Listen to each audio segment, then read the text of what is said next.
నా డిక్షనరీలో లేదని చెప్పినాను. Impossible is a word found in the dictionary for fools only. చాలా మంది గెలుస్తామంటావా రగన్న అంటాడు. నేను చెప్తా బరాబరి నేనే గెలుస్తా అని చెప్తా.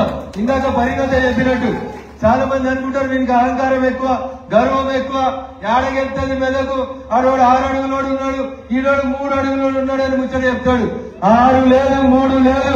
గెలుస్తామంటే ఇది కాన్ఫిడెన్స్. ఇది నెపోలియన్ చెప్పిండు.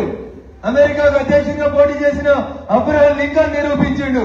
18 సార్లు పోటీ చేసి ఓడిపోతే కూడా నేను అమెరికా అధ్యక్షుడిగా గెలవాలని కష్టపడితే గెలిచిండు, అమెరికా అధ్యక్షుడైండు. రఘునందన్ కూడా గంతే.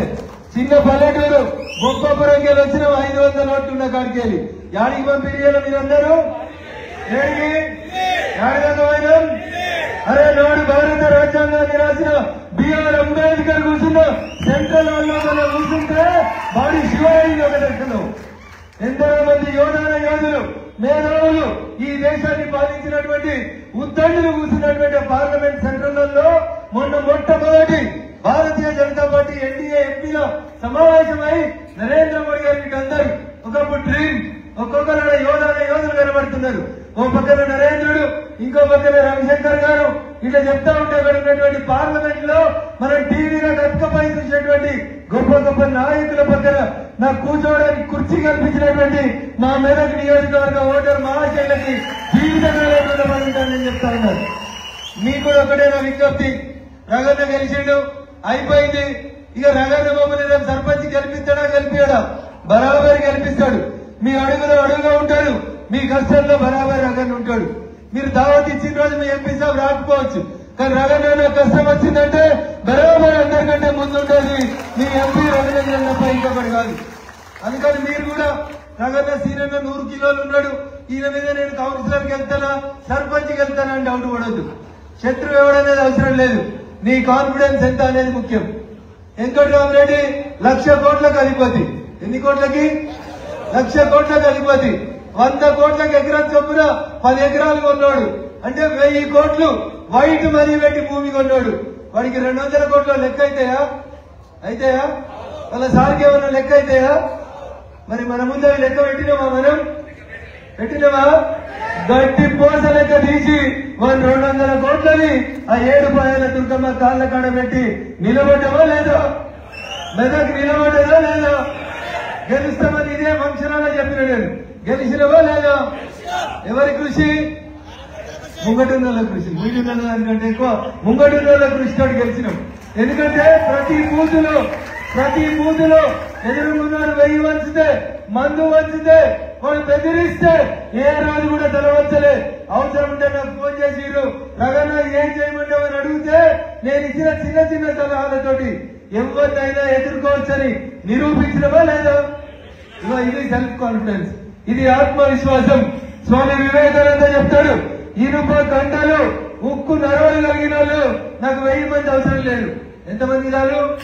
10 మందిని. ఎంతమందిని? 10 మందిని. మెదకులో మేమే గెలవాలి, అన్ని ఎంపీపీలు జడ్పీటీసీలు అనే గోల్ ఉన్న వాళ్ళు ఎవరైనా ఉంటే రేపటి నుంచే పనిచేసి మొదలు పెట్టుర్రి.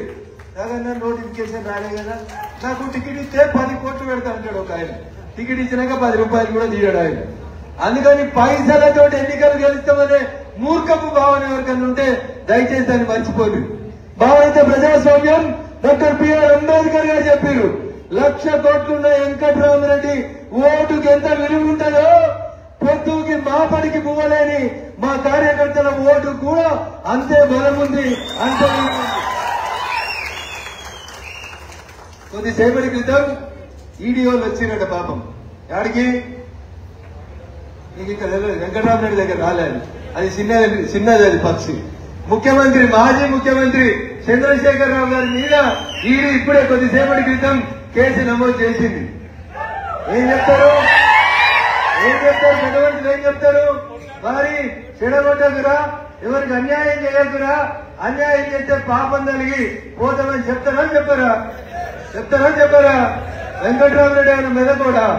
మెదకులో బీఆర్ఎస్ కోసం కష్టపడి జెండా మోసి ఏడ్చి ఇందాక మన నరేంద్ర అన్న చెప్పినట్టు ఊర్లో వెళ్ళిపోయిన కార్యకర్తల ఉసురు ఎవరికి తాకింది? వెంకట్రామరెడ్డికి తాకింది. 200 కోట్లు కాదు, వాడు 500 కోట్లు ఖర్చు పెట్టినా వాడు ఎన్నికలలో గెలవడు. గెలుస్తాడా? జర మొదలైంది ఇప్పుడే. అదే సినిమాలో చిరంజీవి చెప్తాడు, ఏం చెప్తాడు? In front there is crocodile festival. Venkatramareddy గారికి ఉంటుంది ఆ క్రొకడైల్ ఫెస్టివల్, గౌరవనీయులు హరీష్ గారికి ఉంటుంది, మాజీ ముఖ్యమంత్రి చంద్రశేఖర్ రావు గారికి కూడా ఇన్ ఫ్రంట్ జరిగే క్రొకడైల్ ఫెస్టివల్. పట్టోడు ఎప్పుడు చెడ్డోడు కాదు, బాధపడద్దు.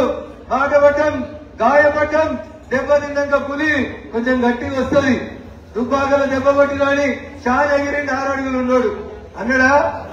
నిన్న సిద్దిపేటకి ఆయన ఉండగా ఆయన కూర్చున్న మీటింగ్ కి ఎస్కాట్ లో ఇంకోటి వస్తాడని కలగట్టడా ఎప్పుడన్నా హరీష్ రావు అనేటోడు అంటాడా?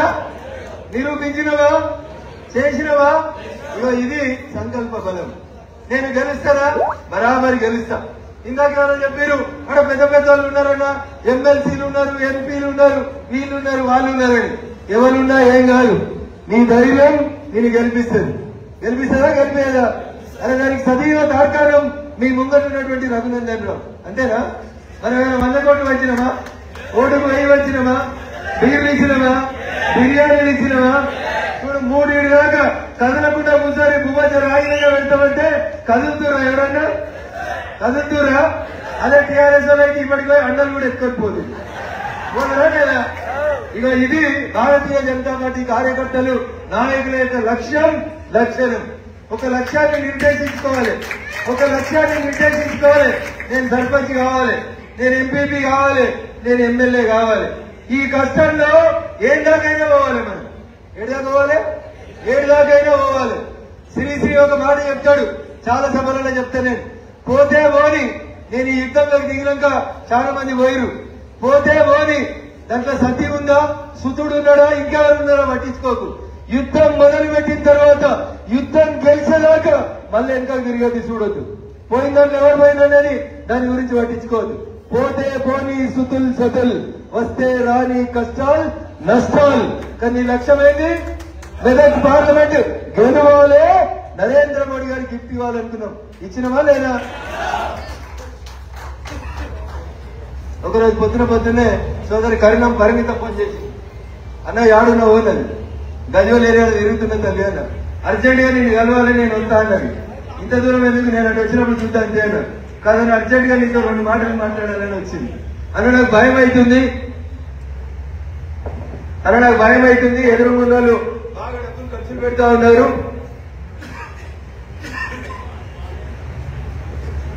మన కార్యకర్తలు గుండె చెదిరిపోతున్నటువంటి పక్షుల్లాగా ఇబ్బంది పడుతున్నా. ఎట్లా అంటే నువ్వేం బాధపడకండి, గెలుపు నేను మళ్ళీ చెప్తా ఉన్నా. చెల్లెలాగా నా కోసం ఇంత దూరం వచ్చి బాధపడుతున్నావు కదా, నేను చెప్తున్నా, నువ్వు అధైర్యపడకు. నువ్వే నీకు ఇచ్చిన పని చేయి. రఘునందన్ రావుకు గెలవడం ఎట్లున్నో తెలుసు, గెలిపేయడం ఎట్లున్నో తెలుసు, నాయకుడు ఎట్లుండాలో తెలుసు, కార్యకర్త బంధువుల్ని ఎట్లా నడపాలో నాకు తెలిసి గట్లే నడిపిస్తా తల్లి అని చెప్పిన. నడిచినవా నడవలేదా? అన్న